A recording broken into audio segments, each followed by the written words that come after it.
رغم غلو الاسعار وكل يوم في حيرة هناكل ايه، ده معانا فرختين عتاقي هنشويهم مش هنسلقهم وهيطلعوا معاكي زي الملبن. يلا بقى نسمي الله ونقول اللهم صل وسلم وبارك على سيدنا مولانا محمد وعلى اله واصحابه اجمعين. عايزه بقى حبايبي الحلوين يفجروا لي فيديو اكبر عدد من لايكات، وكمان يكتبوا لي كومنتات حلوه زيهم يشجعوني بيها. هنا بقى معايا فرختين عتاقي غسلهم كويس او بالملح والليمون. طبعا الملح والليمون قدر على اي زفاره فراخ. وهنا بقى هنجهز التتبيله مع بعض. التتبيله بسيطه جدا وما فيهاش مكونات كتير. هنا بقى عباره عن بصل، عباره عن طماطم، وكمان قرن من الفلفل. هسيب لكم ان شاء الله المقادير في صندوق الوصف. طبعا لو انت ما عندكيش كبه تقدري تستخدمي الخلاط. هنا بقى التوابل: ملح، فلفل اسمر، واحده من الماجي، بصل بودر، 7 بهارات، توابل مشويات، وحبه من البابريكا. هنا بقى ضربتهم كويس قوي في الكبه، وابتديت ان انا انزل بالخلطه الجباره دي على الفراخ. للناس اللي هتقولي طب ايه ده الفراخ العتاقي هتستوي؟ هتستوي وهتبقى زي الملبن، بس هتاخد معاكي سوا شويه في الفرن، يعني ما تبقيش مستعجله عليها. هنا بقى انا تبلتها قبليها بساعه. طبعا لو انت مستعجله عليها تدخلها الفرن على طول، لو مش مستعجله سيبيها ساعتين 3 او حتى قبلها بيوم. هتبقى حلوه جدا ومش قادره اوصفلك على الطعم. احلى مليون مره ما هي مسلوقه. هنا بقى ده ابتديت بقى ان انا ادخل ايدي بقى جوه اللحم وفي البطن وادعك الجلد كويس. حاولي ان انت تعكي فيها كويس عشان اللحم اللي هو يتبل. هنا بقى اللهم صل على النبي تبلتها بقى كويس. هسيبها بقى وهنقطع الخضار مع بعض. دوت الخضار اللي هنحطه في الصينيه من تحت. يعتبر هنعمل صينيه بطاطس بسيط، بس في نفس الوقت هتبقى الفراخ مشويه، وكمان الصوص اللي هينزل من الفراخ هنعمل بيه صينيه بطاطس تحفه. هنا بقى نبتدي نقطع الخضار، هنقطعه كله طرنشات، يعني مش هنعصر الطماطم ولا حاجه. هنا بقى ابتديت بقى ان انا اقطع الطماطم. كانوا عباره عن 4 طماطميطات 4 فحميات يا عم. 4 طماطم على جزرتين على قرنين من الفلفل، على كمان يعني حوالي نص كيلو من البطاطس. يعني كانوا حوالي 3 كبار، يعني ممكن يبقوا يجوا نص كيلو زيادة شوية، يعني مش اكتر. طبعا انت طبعا هتعملي الكميه اللي انت حباها. الجزر بقى في البطاطس بيديكي طعم ونكهه حلو جدا، وكمان هيبقى مغذي جدا للاطفال. هنا ببتدي بقى اقطع كل حاجه طرنشات. لا هو الموضوع سهل وبسيط، وكمان ما بتقفيش في المطبخ كتير وما تتعبيش نفسك. هنا كانت البصلايه دي صغيره، رحت مقطعها 4 ارباع بالشكل دوت.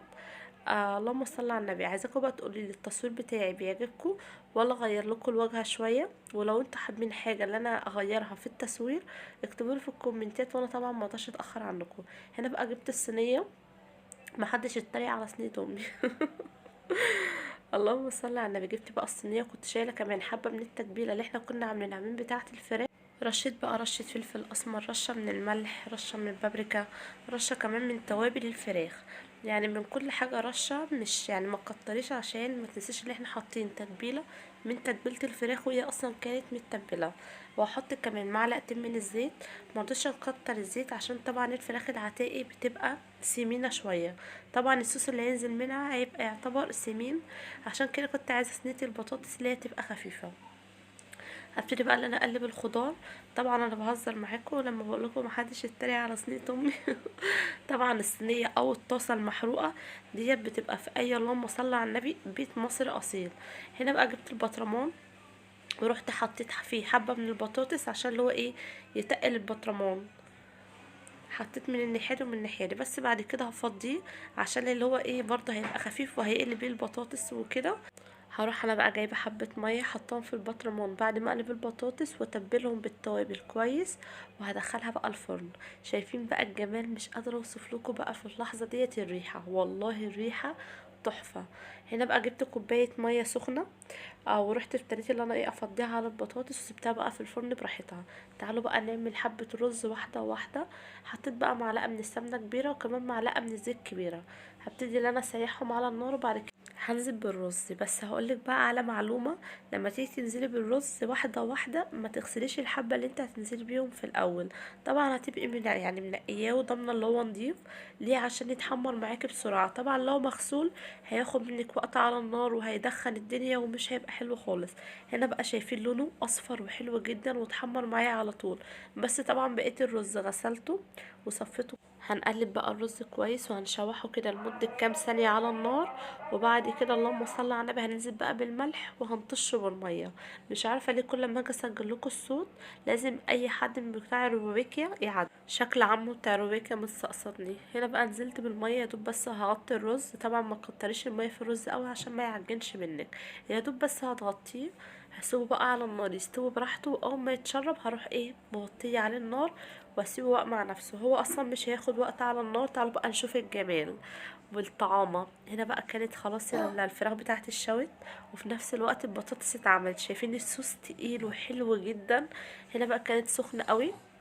وشايفين البطرمانات الشوربه اللي فيها ديت مش قادره اوصف لكم طعمها. طبعا اللهم صل على النبي الصوص اللي نزل من الفراخ نزل طبعا في قلب الميه اللي كنت حاطاها في البطرمان. عملوا حبه شوربه لا يظبطوا الدماغ. هنا شايفين الورك بيتفتح اهو بكل سهوله. ما كنتش حابه ابوظ شكلها عشان لما اجي ان انا اقدمها وكده ميبقاش شكلها وحش.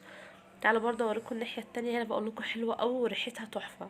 حد يصدق ان الفراخ العتاقي اللي احنا كلنا بنسلقها اللي هي تشوي وفي نفس الوقت ما تاخدش مننا سوا. طبعا تقدري برضه تستخدمي الكيس الحراري هتبقى حلوه برضه، بس انا حبيت اشويها. وبرضه الطريقه ديت برضه حلوه ومميزه. تعالوا بقى اوريكم الصدر، وده اهم حاجه سيبتكم من الورك بيستوي بسرعه. تعالوا نشوف الصدر بقى. شايفين مهري كده وابيض وزي القشطه. اتمنى بقى تجربي وصفه الفراخ ديت بجد هتدعيلي عليها. وشايفين الرز مفلفل وحلو قوي. ما تنسوش بقى اللايك والاشتراك في القناه وكمان كومنت حلو زي كنت شجعوني بيه. في رعايه الله.